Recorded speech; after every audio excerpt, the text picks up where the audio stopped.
You know that feeling when you walk out of a retrospective and you've got this list of action items that everyone agreed to, and you already know most of them won't happen. If you're a Scrum Master or Agile coach who runs retrospectives that feel productive but don't change outcomes, you're not imagining it. The Project Management Institute studied this exact problem. They found that less than 25% of the retrospective action items actually get implemented. Think about that for a second.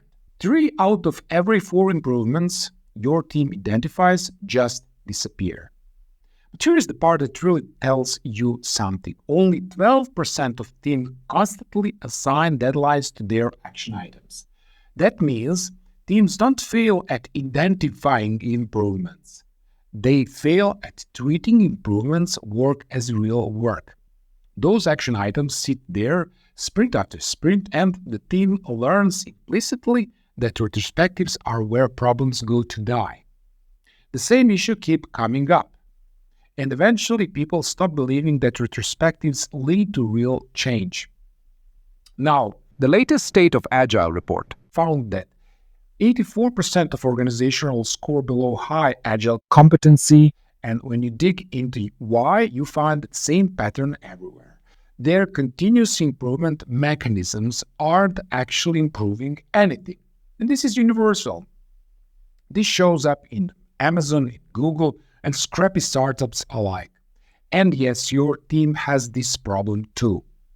And it's not about team maturity. It's not about whether you are using the right retrospective format. It's not even about engagement, although that definitely suffers once people realize nothing going to change anyway. The problem is structural. Most teams are running retrospectives without system for execution. They identify problems, they create action items, and then those items go into some separate backlog that nobody looks at again until the next retrospectives when the same problem resurfaces. So here is what happens. Your team raises a legitimate issue. Maybe code reviews are taking too long. Maybe the deployment process is painful. Maybe there's confusion about acceptance criteria, whatever it is. So everyone agrees it's a problem because it is. Someone volunteers to own the action item. You write it down. And then sprint planning happens. The product owner shows up with a full backlog. The team commits to delivering features, and that improvement work, it's not in the sprint, it's somewhere else. In theory, someone will get to it, but they never do. Because if improvement work doesn't live where your team already works every day, it doesn't get done. This is what I call the outside the workflow trap.